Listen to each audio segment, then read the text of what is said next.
Hello, it's Tom Donald from the London Contemporary School of Piano. Today we're going to do a classical piano improvisation tutorial. Yes, classical piano has improvisation. The great composers, they improvised. Mozart, Beethoven, Chopin, you name it. They all improvised, they all knew how to do it. So we're going to improvise in a classical style today. And by the way, if you're a fan of our work at the London Contemporary School of Piano, you should visit our website, contemporaryschoolofpiano.com, and claim your free resources kit, which accompanies this video because we have the classical progressions that are associated with today's class in the resources kit. So just go get it so you can practice this stuff. It's really fun to do. Okay, we're going to start with a really simple one. It's like this was inspired by Chopin's E minor prelude, the famous. And I thought, well, what I love about that composition is how Chopin just like changes one or two notes in the chord. It's like he's improvising the chord progression. And I thought, well, let's make an exercise out of that. But firstly, I thought, well, let's change the key to, I don't know, I'll do it in C minor, from middle C in the left hand. So we're going to just have a nice pulsating C minor in the left hand. It's just like left hand improv. Now, all I'm going to do now is I'm just going to change one or two notes at a time, chromatically, doing whatever I like. There you go. See, I just changed one note there. Change another note.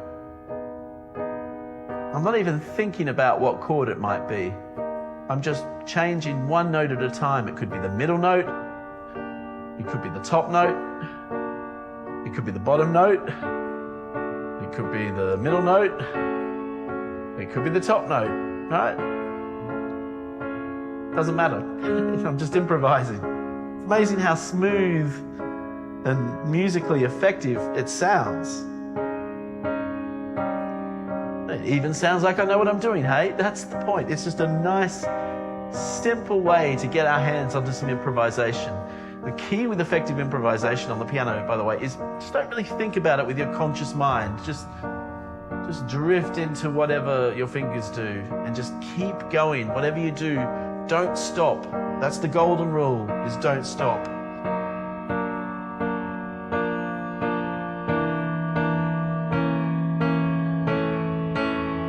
And then, perhaps I want to get back to where I started. So I just go home to the home key, which was C minor, wasn't it? Yes, it was C minor, on middle C. Okay, here we go.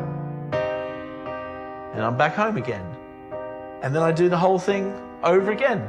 Exactly the same, but completely different. That's a very an improvisation concept. Play the same thing, but completely differently. You know what I mean? So, I'm doing the whole thing over again, but maybe I want to go back home again. Okay, let's do something in the right hand to go with this. I'm going to play anything in the C minor scale.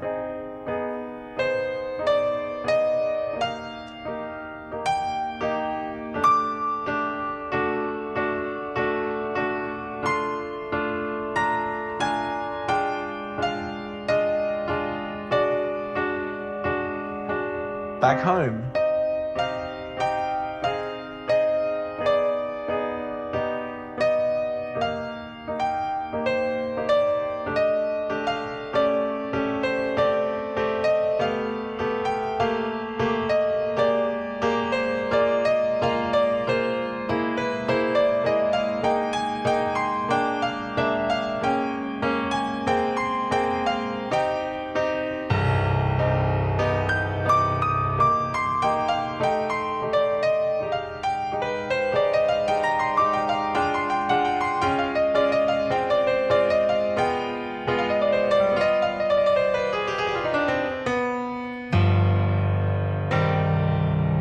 That's a lot of fun. That's a fun one to practice. You can just do that straight away.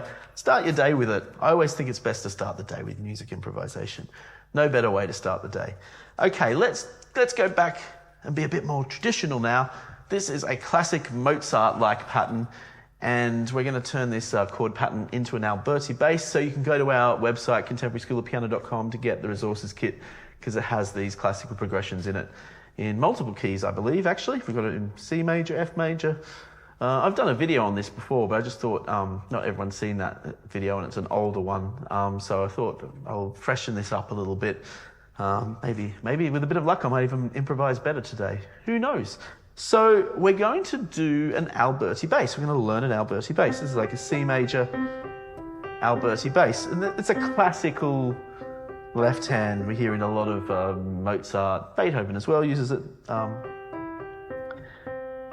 So it's just the first and fifth note of the chord, and then the middle note. So it's a 1-5-3-5 configuration. I'm around middle C. So for many of you just want to get that left hand on autopilot. It's the hardest thing about improvisation, is having the left hand on a pattern. This is no different to the blues, yeah?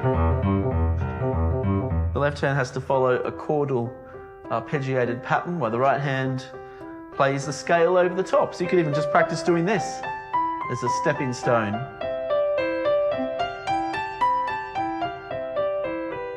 Just to get some scale work with that alberti bass.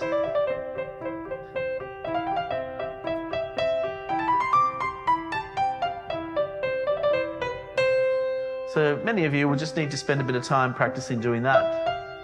You can keep the right hand really simple if you need to.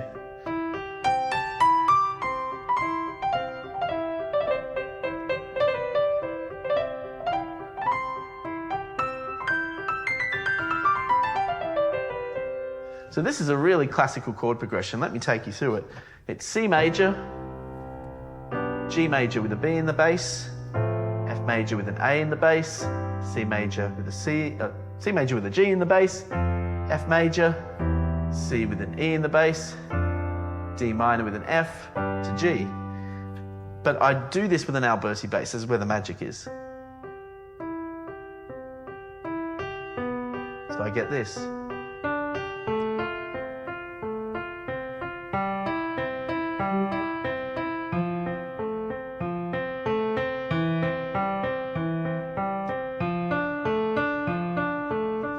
Okay, let me improvise some C major over the top of that.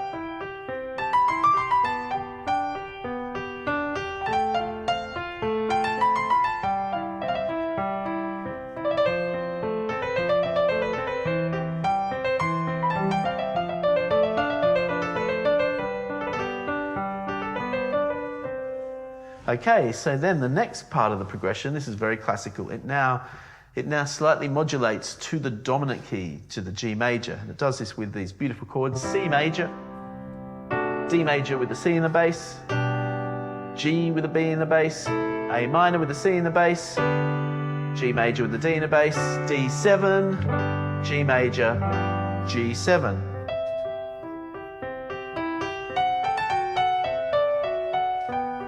So I'm improvising the key of G major now in the right hand.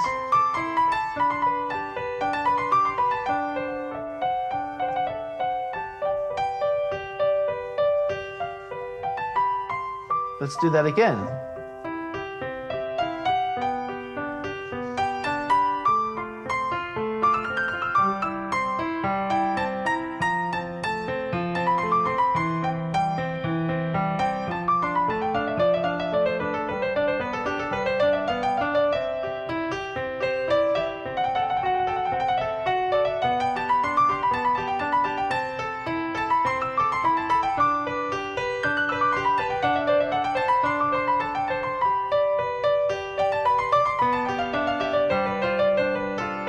Now I'm going to go to the key of A minor.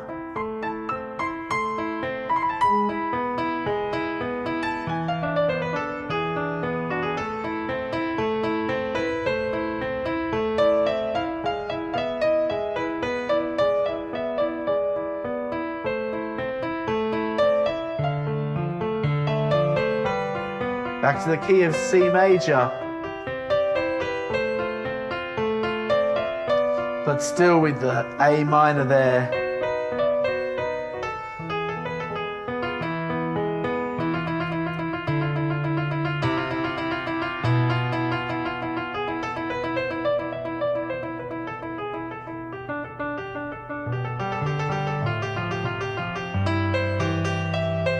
Now I go back to the key of C major with a bit of a cadenza.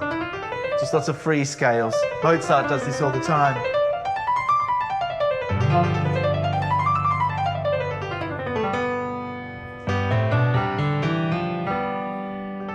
If it's Beethoven, he'll add a lot of trills to it.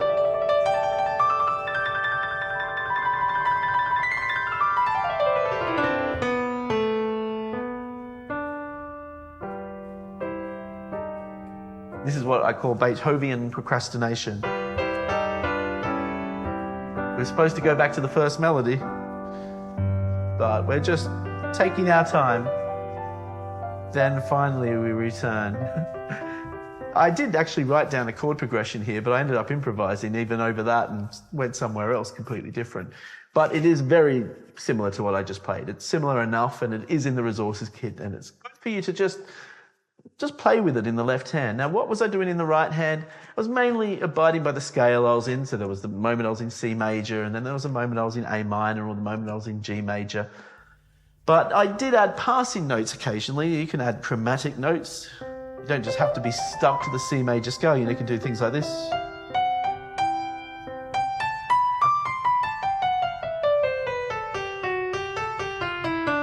That was all still sort of C major, but that F sharp just added a bit of spice. But there was that moment where it more formally went into the G major scale.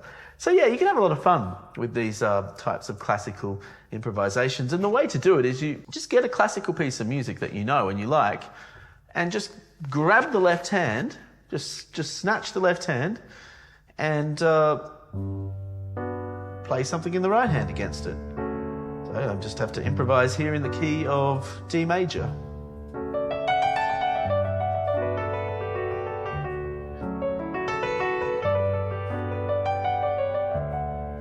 So I hope you found today's class useful. What classical pieces do you like to improvise on? Put it in the chat. And to find out more ways how we can help you at the school, some of our programs and our courses, such as the Complete Musician Program and the Groove Mastery course, just drop us an email or get in touch with us via our website. We'd love to help you out. Take care.